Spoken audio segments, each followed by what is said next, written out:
હે જગત, મારા પુત્રને મૃદુતાથી શીખવજે. હે જગત, મારા પુત્રને આંગળી જાળીને દોરજે.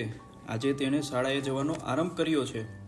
શરૂમાં થોડો સમય એને બધું અજાણ્યું અને અવનવું લાગશે, ત્યારે તેની સાથે થોડી રહેમથી વર્તજે, એવી મારી વિનંતી છે. તું જાણે છે કે અત્યાર સુધી એ ઘરનો રાજા હતો, આજુબાજુના કમ્પાઉન્ડનો સરદાર હતો, વળી એની ઈચ્છાઓને સંતોષવા હું પણ હાથવગો હતો. પણ હવે બધું બદલાઈ ગયું છે. આજે સવારે તે ઘરના પગથિયાં ઉતરી હાથ હલાવી અને એક મહાન સાહસિક માણસ બનવાનો પ્રારંભ કરી દીધો છે. એમાં એને કદાચ ભવિષ્યમાં યુદ્ધો, કરુણ ઘટનાઓ અને વેદનાઓનો પણ સમાવેશ કરવો પડશે. આ જગતમાં વસવા માટે શ્રદ્ધા, પ્રેમ, હિંમત જોઈએ.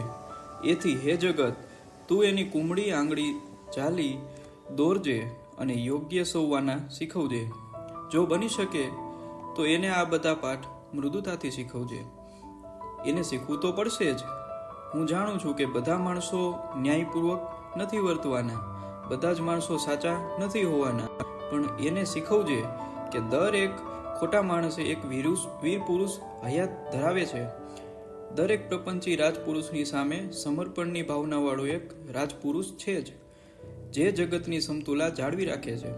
એને શીખવજે કે દરેક દુશ્મને એક મિત્ર પણ હોય છે. ક્રૂર અને ઘાતકી માણસોની ઘણી સરળતાથી નમી પડે છે અને તમારા પગ ચાટવા માંડે છે. એ વાત પણ એ શીખે તો સારું. એને પુસ્તકોની અદ્ભુત દુનિયાના દર્શન કરાવજે.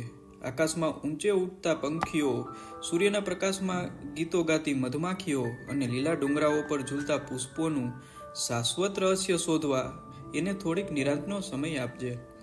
એને શીખવજે કે છેતરપિંડી કરવા કરતાં નિષ્ફળ જવું વધારે સારું.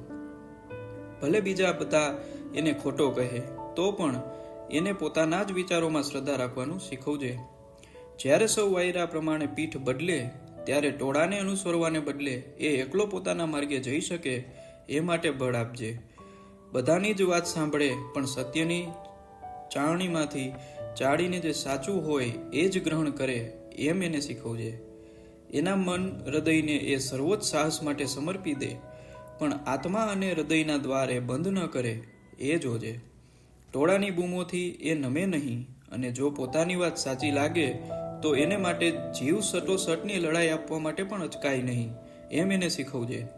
હે જગત, મૃદુતાથી આ બધું એને શીખવજે, પણ એને લાડ લડાવીશ નહીં, કારણ કે અગ્નિમાં તપીને જ સુવર્ણ શુદ્ધ બને છે. મારી લાગણી કદાચ વધુ પડતી લાગે છે, પણ હે જગત, બની શકે તો તું એટલું કરી છૂટજે, કારણ કે એ મારો નાનકડો મજાનો પુત્ર છે.